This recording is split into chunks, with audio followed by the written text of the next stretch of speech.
Isang pagbati po ng maligayang kapistahan ng Virgen Inmaculada Concepcion de Malolos. Viva la Virgen! Viva! Mabuhay ang ina ng Malolos! Mabuhay!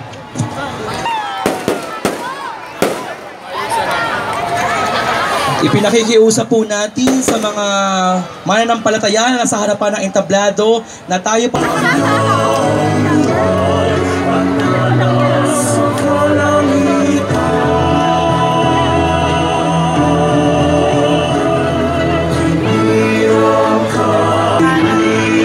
Pinanayaan po kayo dito kasama po ang ating Hermanas Mayores sa pangunguna ni Ginang Matilde Natividad dito po sa ating entablado. At narito na siya ang ating mahal na ina! Viva la Virgen! Viva! Viva la Virgen! Viva! Mabuhay ang ina ng Malolos! Mabuhay!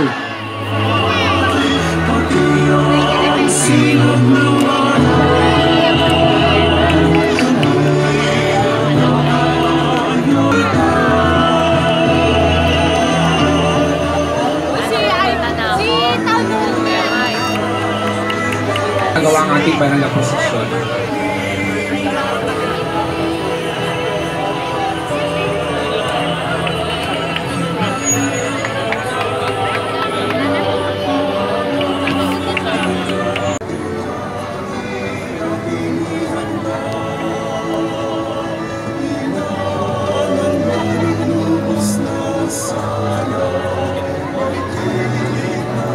Kaya muli po maraming Kita rito ang isang krusipiho, kasabay ang dalawang kandila na nagsisilbing tanglaw nito. Pinasisimula ng seryales ang bawat posisyon dahil ating pinaniniwalaan na si Kristo ang sinusundan ng bawat banal at mananampalatayang sumasama. Hanay ang imahe ni San Agustin de Hippo. Palakpakan po natin. Si San Agustin ay pinanganak sa Tagaste, namuhay ng may maraming tanong at lito, kaya't maraming sinubukang gawin at sumunod sa sektang Manisyan. Kinalaunan, sa marubdob na pagdarasal ng kanyang inang si Santa Monica, nagpabinyag siya kay San Ambrosio sa Milan. San Antonio de Padua. Si San Antonio de Padua ay sinilang sa Lisbon, Portugal, mula sa isang mariwasang pamilya. Nahikayat siyang umanib sa Orden ni San Francisco matapos niyang pagnilayan ng kabayanihan ng 5 misyonero na kaniyang nakasama sa Maraming salamat po sa inyong pakikisa sa pangalan po ng bumubuo ng ating Fiesta Committee sa pangunguna ng ating Hermanas Mayores, Ginang Matilde Natividad. Inaabot po namin ang aming taus-pusong pasasalamat. Muli, papasalubungan po natin ang palakpakan sa San Antonio de Padua. Sumusunod sa hanay ng ating posisyon, mahal na poong Santa Cruz ng Barangay Calero. Ang krus ni Cristo ay sinasabing natagpuan noong taong 326 ni Santa Elena, ina ng Romanong emperador na si Constantino.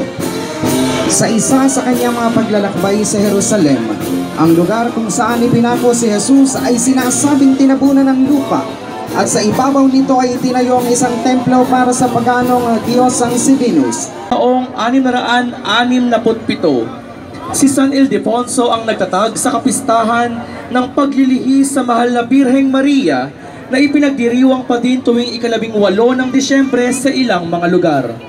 Sinasabing ang banal na ina ng Diyos ay minsang nagpakita kay San Ildefonso.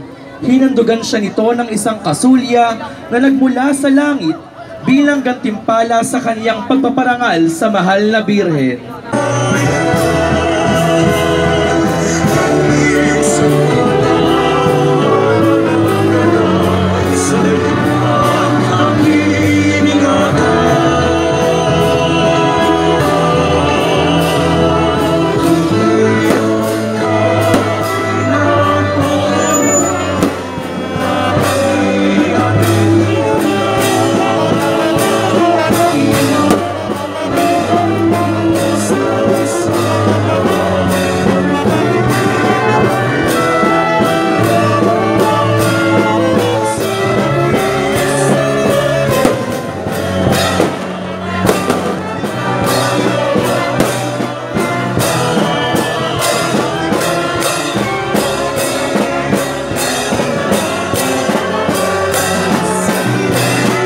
po namin samantalay ng pagkakataon ito sa pangalan po ng ating mga pastor, ng ating Hermanos Mayores 2023. Nais po natin pasalamatan ang lahat ng bumubuo ng PNP Malolos, kasama ang Traffic Management Officer sa nagsasaayos ng daloy ng trapiko para sa ating posisyon. Maraming salamat po sa inyong tulong at paggabay upang maisagawa natin ang posisyon ito ng maayos at mapayapa.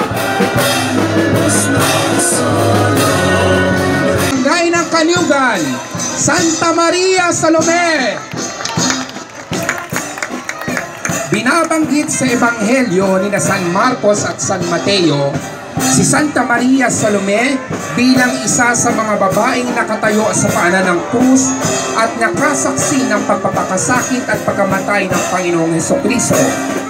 Siya ang ina ng mga apostol na sina Santiago Mayor at San Juan. Nakatala rin sa unang ebanghelyo ang kanyang paglapit kay Jesus upang hilingin ang kanyang mga anak ay makaupo sa kanan at kaliwa ni Jesus pagbalik nito sa kanyang kaharian. Sa ebanghelyo ni San Marcos ay nalalahad na si Santa Maria Salome ay isa sa mga babaeng nagpunta sa libingan ni Jesus upang Mga minamahal, ngayon naman po, pasulubungan natin ng masigabong palakpakan Panginoong Jesus na muling nabuhay, Senyor Jesucristo, resusitado, patron ng SPPC Sabitan. Ayon sa Ebanghelyo, si Jesus ay muling nabuhay 3 araw matapos siyang ipako at mamatay sa krus. Matapos siyang magpakita kay Maria Magdalena, Palakpakan po natin ang imahe ni Santiago Apostol. Si Santiago ay isa sa mga apostol ni Kristo. Siya ay anak ni Zebedeo at Santa Maria Salome. Si Santiago at ang kanyang kapatid na si Juan ay tinawag na mga anak ng kulog.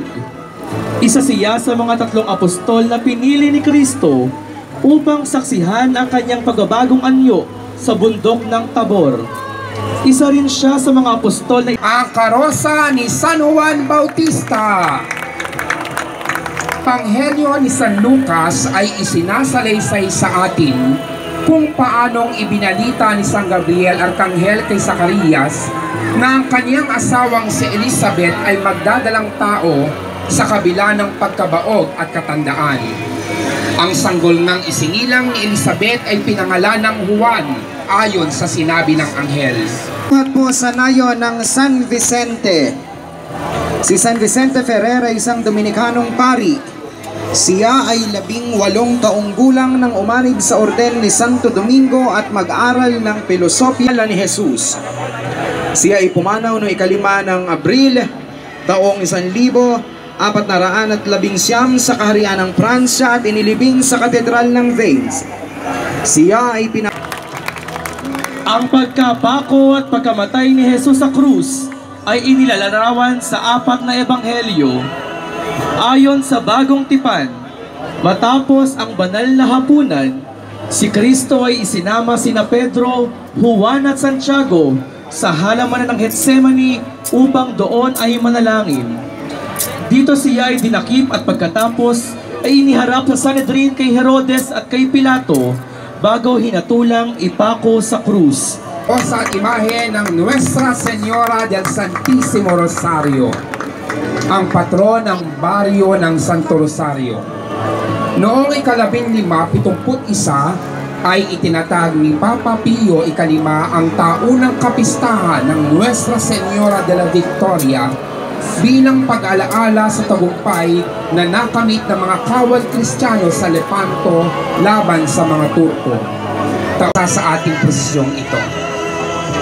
Masalubungan po natin ang masigabong palakpakan ng mga magulang ng Mahal na Birheng Maria, Senyor San Joaquin at Senyora Santa Ana. Ayon sa tradisyon, sina San Joaquin at Santa Ana ay parehong galing sa lipi ni David. Si Joaquin ay isang banal na tao na palaging tumutulong sa mga mahihirap sa templo. Subalit ang kaniyang asawa ay hindi magkaanak. Ang kaniyang mga handog ay hindi tinatanggap sa templo at ang pagiging baog ng kanyang asawa ay itinuturing na palatandaan ng pagkamuhi ng Diyos sa kanila. Ang imahen ni San Jose Patriarca. Ang kaunting nalalaman natin patungkol kay San Jose ay batay sa Ebanghelyo ni San Mateo at San Lucas. Ang papuring iniuukol ng Diyos sa kanya ay napapaloob sa dalawang kataga ni San Mateo, Vir Justus o isang taong banal. Galing sa angkan at lahi ni Haring David, si Jose ay napili ng Diyos. Malolos, patron ng barangay ng Kapistusuhan ng San Nasa pangangalaga ng pamilya ni Dr. Angel Tantoco, buhat po sa barangay ng Santo Niño. Maraming salamat po.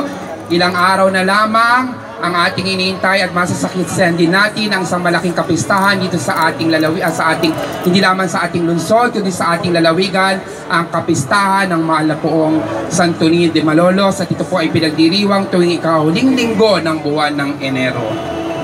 Muli po, pasalubungan po natin ang masigabong palakpakan ang imahe ng Santo Niño de Malolos.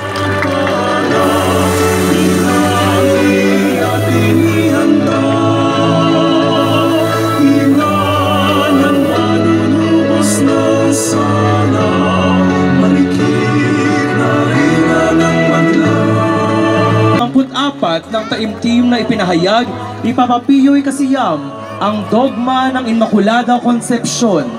Ito ay hindi isang bagong likhang paniniwala, bagkus ay isang pagpapatibay sa isang katotohanan ng pananampalataya na matagal nang pinaniniwalaan nating mga Kristiyano. Sa sulat apostoliko ng Banal na Papa Ineffabilis Deus ay ganito ang sinasabi: aming ipinapahayag at pinagtitibay ang aral na nagtuturo na ang mahal na Birheng Maria sa unang sandali pa lamang ng paglilihis sa kanya sa pamamagitan ng biyaya ng makapangyarihang Diyos at sa bisa ng sakripisyo ni Hesukristo, ang tagapagligtas ng sangkatauhan, ay hindi nabahira ng dungis ng salang orihinal. Ito ay isang katotohanang ipinahayag ng Diyos at sa gayoy nararapat lamang na patuloy na sampalatayanan ng lahat ng tao. Sa ating maringal na katedral ay nakadambana ang imahe ng Virgen Immaculada Concepcion de Malolos na likha ng isang taal na Manolenyo na si Ginoong Teodoro Ople. Sa sidhi ng pagmamahal ng mga Manolenyo at karatig bayan sa mahal na Birhen, ito ay ginawara ng koronasyon kanonikal noong ika-10 ng Marso taong 2012. Virgen Immaculada Concepcion de Malolos, ipanalangin mo kami. Mabuhay ang ina ng Malolos! Mabuhay! Iwagayway po natin ang ating mga panyo bilang pagpupugay sa mahal na Birheng Maria. Pinasasalamatan po natin ang Pamilya Bautista Lagos at Rustia sa pagkataguyod sa imahe at karosa ng Virgen Festejada. Atin din pong pauspusong pinasasalamatan ng ating hermano mayor, Ginang Matilde de Natividad at iginagalang abogado Christian de Natividad. Muli, palakpakan po natin ang mahal na Birheng Maria. Viva la Virgen! Viva!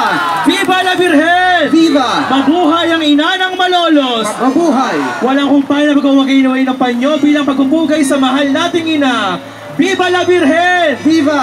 Viva Virgen Immaculada Concepcion de Malolos! Viva! Mabuhay ang ina ng Malolos! Mabuhay!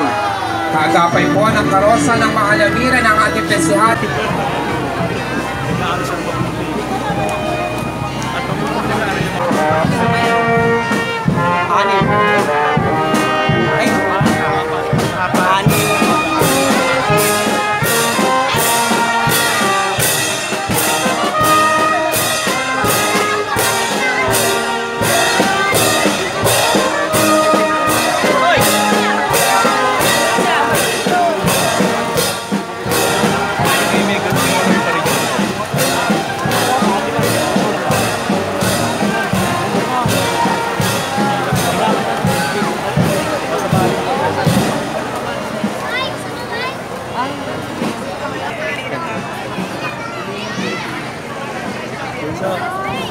Jeng. Ano sa'yo ako? Ayun, magalaw yun. Diba? Always ready naman.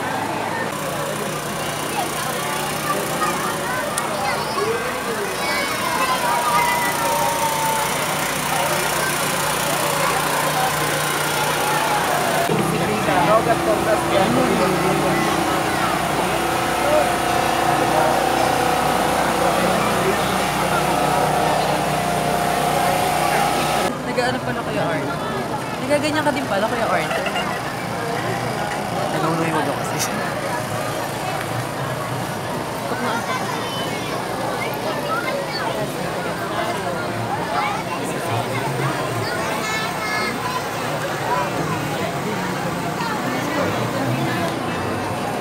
Biglang nalagdag pa. Ang tingin. Ayun, ang tawag ka mga.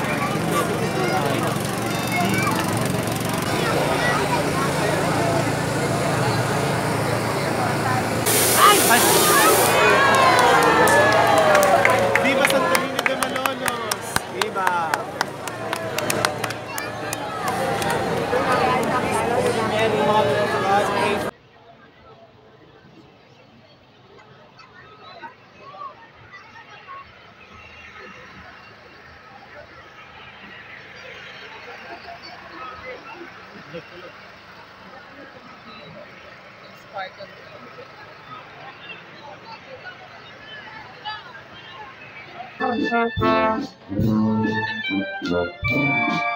Thank you.